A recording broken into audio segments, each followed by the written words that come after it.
Sergio Perez is becoming a big problem. Having only recently been offered a contract extension, his performances on track have been the worst we've ever seen whilst he's been at Red Bull. The more impactful part of Sergio staying could be the Red Bull team losing all of their other drivers. Daniel Ricciardo won't get his dream return, Liam Lawson is running out of time, Yuki Tsunoda feels like he's trapped at RB, and even Max Verstappen has other, maybe even better options. And it's all happening because, let's face it, the Sergio Perez situation on track is getting worse and worse. However many changes the team makes, however many upgrades they bring, it doesn't seem to be making a difference to Sergio Perez's performances. After the first 6 races went well, the 8 since then have been, at best, below par, and at worst, well, probably the worst that we've seen from Sergio Perez in a Red Bull. Also along the way, he smashed up a good few cars from collisions in Monaco, Canada, Austria, Silverstone, and Hungary, not all of which were his fault, but some of them were. However, this video isn't about Sergio Perez's performances, but instead his impact off track.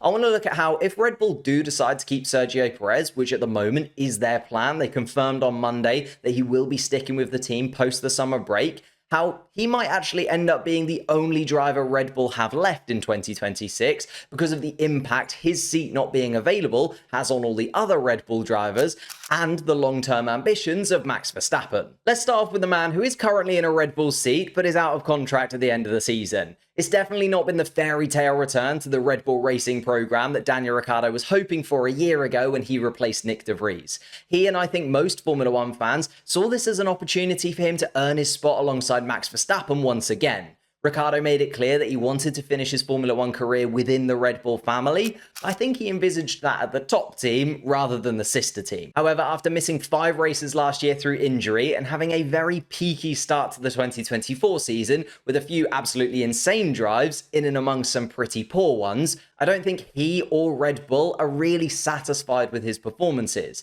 And the Australian has been beaten by Yuki Tsunoda pretty consistently this season so far, even if as we've headed towards the summer break, the Australian has started to step up his game. Although that may have been him stepping up to the pressure, with Yuki Tsunoda getting his contract extension before the Canadian Grand Prix, it did feel like the expectation of performances around Daniel Ricciardo started to build even more, especially with everything that Jacques Villeneuve said that weekend. And when Daniel Ricciardo can't really use any other teams as leverage, like I think if he's gotten rid of by Red Bull, I don't see him going anywhere else. It does feel like RB is his only choice for the moment, which might not be the case for much longer, as Helmut Marko has been making it clear that Red Bull want to have their second Formula One team as more of a junior team again that produces the next Red Bull stars.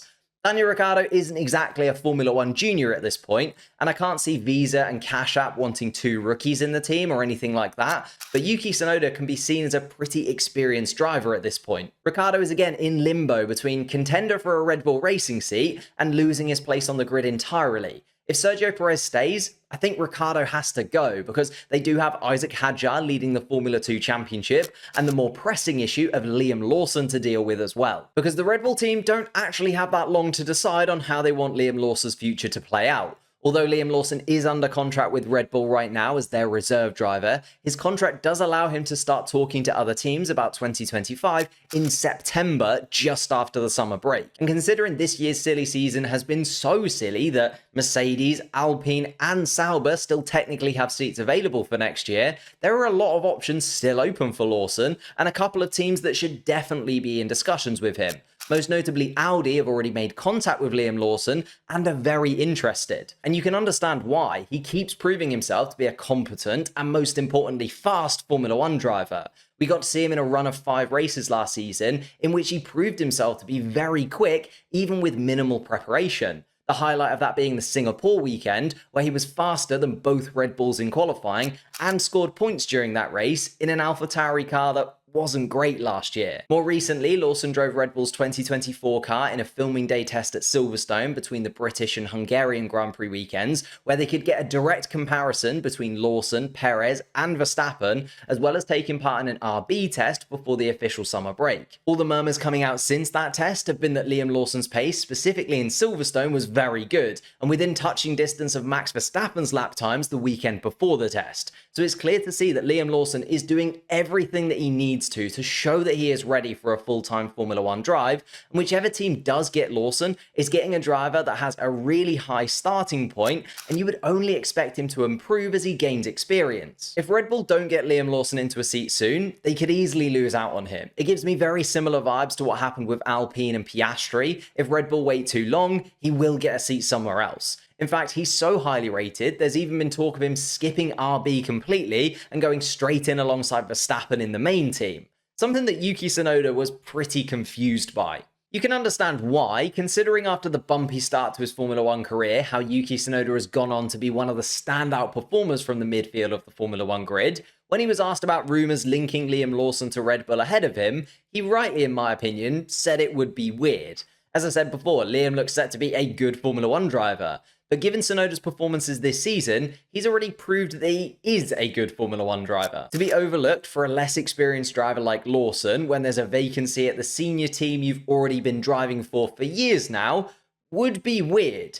And yet, I never get the feeling that Christian Horner can actually forget Yuki Tsunoda's start to his Formula One career and will never be in the position where he wants to give Yuki Tsunoda a run in the top team. And therefore, by keeping Sergio Perez and blocking that seat, as well as not really wanting Yuki Tsunoda to take it anyway, they can only keep Tsunoda for so long. It feels like we're getting towards a point in time where, similar to his old teammate Pierre Gasly, Tsunoda has now outgrown the RB team and is starting to realise that being in Red Bull's sister team has a ceiling to it, which is always going to be the problem with a junior team. You're never going to be able to hold on to the best talent unless you move them into the main team. But that Red Bull Racing door seems firmly shut on Yuki Tsunoda, and you can't blame him for feeling trapped for 2025, as Red Bull had an option that it could exercise to keep Tsunoda for next season, but then moving into 2026, I could see him wanting to move on. If there's still no option to move up that Red Bull ladder, there are other teams that will take him. He was already considered by Haas, Alpine, and even Audi when they were going through their 2025 driver options, and it's clear to see that Yuki Tsunoda has done enough now to justify his place amongst the 20 drivers on the grid, and that other teams would benefit from having him, whilst he would benefit from escaping the Red Bull system.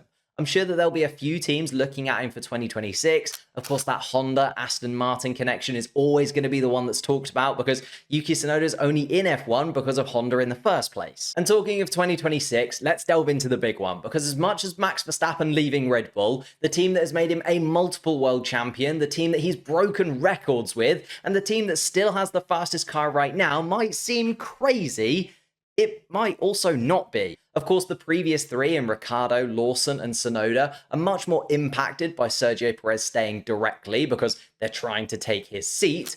Max is higher up in the Red Bull food chain. He's the main bull in the pasture. And he's pointed out that Sergio Perez can't be to blame for every poor performance this season so far. The struggles of Perez have also been seen on Max's side of the garage too, and he's had his problems with this Red Bull car as it's developed through the season. But Max has just been able to adapt and deal with those problems in a more effective manner than his teammate. However, these problems and the fact that other teams are starting to close in on Red Bull will get Max thinking about the future and what's happening next at Red Bull Racing. The fallout behind the scenes between Christian Horner, Helmut Marko, and Jos Verstappen has been well documented this year, with all of them coming out with crazy statements saying Max Verstappen will leave mid-season, then calling that bluff and saying Max can leave. It's been an absolute nightmare off track for Max because of the people who are supposed to be in charge of him and actually helping him towards winning races, which has led to a lot of instability around who will actually stay and go, with Adrian Newey being the first massive name to decide that he's out. It hasn't helped that Toto Wolff has also been stirring the pot, making several public comments about being interested in Verstappen should he decide to leave Red Bull after all, which might be an option that Max likes the look of, especially if the rumours around 2026 are true. Let's not forget the Mercedes rose to prominence at the start of the turbo hybrid era in 2014, which was the last time we saw a huge engine regulation change in Formula One,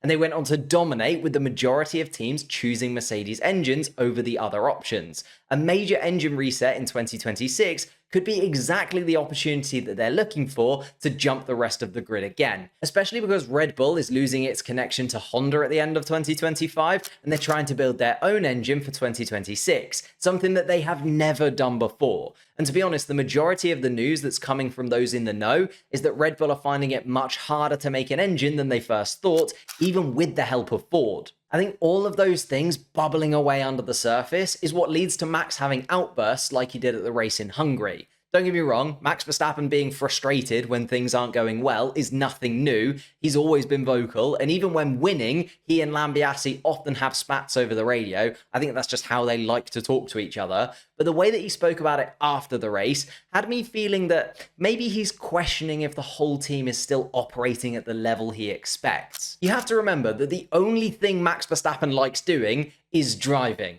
When he's off the track in Formula One, he's on a virtual one somewhere else. Obviously, not everyone can be like that, but I think if he thinks Red Bull are slacking after a few years of winning with ease, he might look to another team that maybe has a little bit more emphasis behind it going into this next regulation cycle. So if the entire Red Bull structure behind the scenes is still falling apart, we know that Adrian Newey isn't going to be working on the aero anymore, the engine might not be as good in 2026 as its other competitors, and Max Verstappen is still having to fight the rest of the grid all on his own because Sergio Perez is still next to him doing near nothing. I think that gives Max more than enough reasons to feel like his 11th year at Red Bull Racing is 1 year too many for him. And although swapping out Sergio Perez for another driver doesn't fix the majority of those issues, it does at least give the team some positivity by locking in the constructor standings, which they could lose out on this year, and if this form continues, will definitely lose out on next year. And it gives them one less thing to worry about, because at the moment, they spend most of every race weekend